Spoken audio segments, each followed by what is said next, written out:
तो नमस्कार दोस्तों, मैं हूं सुमन कुमार और आप देख रहे हैं स्पंक लर्निंग पॉइंट। दोस्तों आज का क्लास काफी मस्त और जबरदस्त होने वाला है, क्योंकि आज के इस क्लास में हम लोग किसी भी दो चरवाही समीकरण को प्रतिस्थापन विधि से किस प्रकार से हल करें वो आज की इस वीडियो हम लोग सीखने वाले हैं। तो दोस्तों चलिए स्टार्ट करते हैं आज के इस क्लास को। तो दोस्तों देख सकते हैं कि हमने यहाँ लिखा प्रतिस्थापन विधि से समीकरण हल करें, और आप देख सकते हैं कि मैंने यहाँ दो समीकरण लिखा है और इस दोनों समीकरण में हमें x और y का वैल्यू ज्ञात करना है, ठीक है ना। x और y का वैल्यू ज्ञात करना है और वो भी प्रतिस्थापन विधि से। इसके लिए हमें करना क्या होगा, आप दोनों समीकरण में से किसी भी एक समीकरण को ले लीजिए, ठीक है ना। यदि आप समीकरण एक को लेते हैं तो यहाँ लिखेंगे समीकरण एक से, यदि दो लेते हैं तो समीकरण दो से, ठीक है ना। तो आप किसी को भी ले सकते हैं, तो किसी को भी ले तो आप उसमें से कोई एक हल्का समीकरण ले लीजिए जो है ना बनाने में थोड़ा आसानी पड़े, है ना। तो प्लस वाला को लेते हैं तो प्लस वाला में हमें थोड़ा आसानी पड़ जाता है, माइनस वाला में माइनस प्लस का मतलब कि माइनस का दिक्कत हो जाता है, किसी किसी को माइनस में प्रॉब्लम होता है, उससे क्वेश्चन भी गलत हो जाते हैं ना। तो आप कोशिश कीजिए, चलिए प्लस वाला को ले लेते हैं ना, वैसे किसी को भी लेकर बना सकते हैं, ठीक है ना।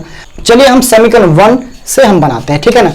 तो प्रतिस्थापन विधि से बनाने के लिए आपको कोई एक समीकरण लेना है, तो हम ले लेते हैं समीकरण 1 से। आप यहां लिख दीजिए, है ना, समीकरण 1 से आपको लिखना होगा समीकरण 1 से। तो जब आप लिखिएगा कि समीकरण 1 से, तो आपको समीकरण 1 को जो है नीचे लिखना पड़ेगा, ठीक है। x plus y is equal to 10, ठीक है। उसके बाद आपको करना क्या है, इसमें x या तो y, इसमें x या तो y का मान निकाल लेना है, ठीक है ना। x का ही मान निकाल सकते हैं या तो y का ही मान निकाल सकते हैं। चलिए हम x का ही मान निकाल लेते हैं। तो यहां पर हमें लिखना क्या पड़ेगा, x का मान निकालते हैं तो x का x इज इक्वल टू क्या है वहां 10, y को आपको सर भेज देना है ना। तो x का मान हमारे यहाँ निकल गया है और x का मान यहाँ संख्यात्मक नहीं है, ये अज्ञात है y, ठीक है ना। तो हमें कुछ इस प्रकार से यहाँ पर करना होगा।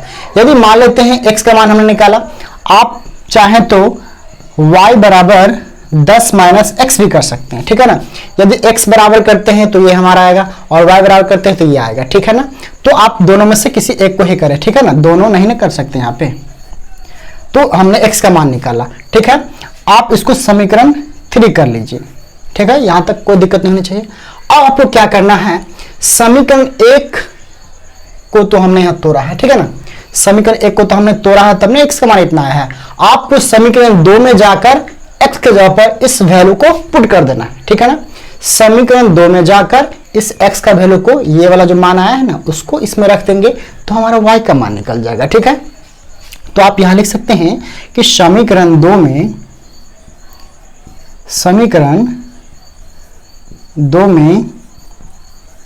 x का मान रखने पर, ठीक है ना, समीकरण 2 में x का मान रखने पर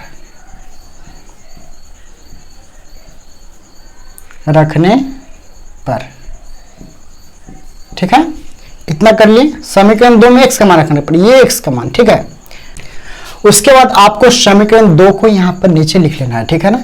समीकरण 2 हमारा क्या है, x minus y is equal to 4, ठीक है, ठीक है। आपको करना क्या है, x के जगह पर इस वैल्यू को रख लेना है, x के जगह पर इसको रख लेना है, ठीक है ना। 10 माइनस वाई है ना, x के ऊपर आ गया 10 माइनस वाई। उसके बाद ये माइनस वाई है, आप इसको यहां पर रख लीजिए बराबर में 4, ठीक है।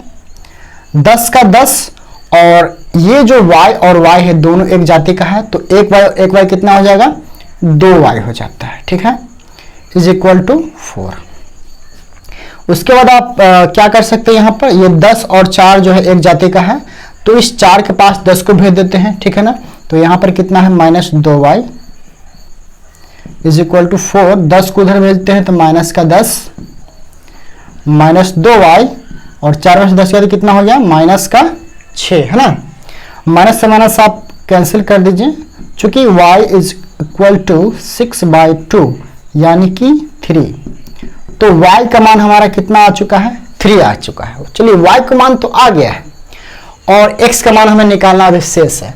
अब आप कहें कि x का मान तो हमने यहाँ निकाला था, लेकिन ये x का मान संख्यात्मक तो नहीं ना है, इसमें y अभी भी क्या है, एक अज्ञात संख्या है, ठीक है।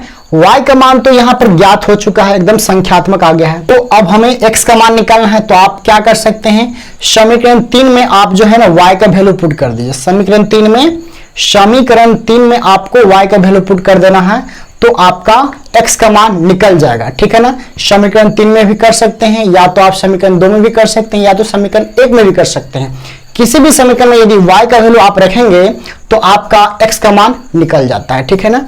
तो चलिए हम समीकरण यहां पर 3 में रख लेते हैं y का वैल्यू। यहां लिखेंगे हम समीकरण 3 में y का मान रखने पर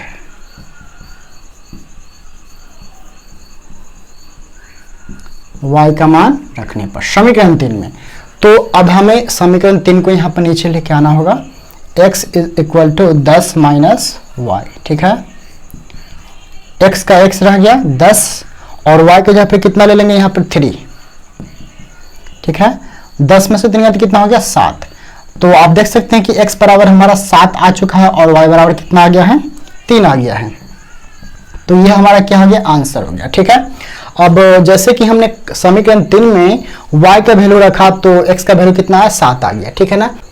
आप किसी भी समीकरण में y का वैल्यू 3 रखते हैं तो आपको x का वैल्यू 7 ही आएगा। जैसे कि हम कुछ ट्राई करके देख लेते हैं। चलिए समीकरण 2 में ही रख के चेक कर लेते हैं। x minus y is equal to 4, ठीक है ना।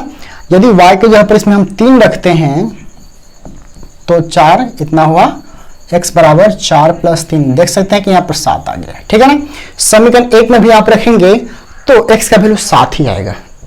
तो दोस्तों हम आशा करते हैं कि आज के क्लास में आप लोग काफी मजा आया होगा।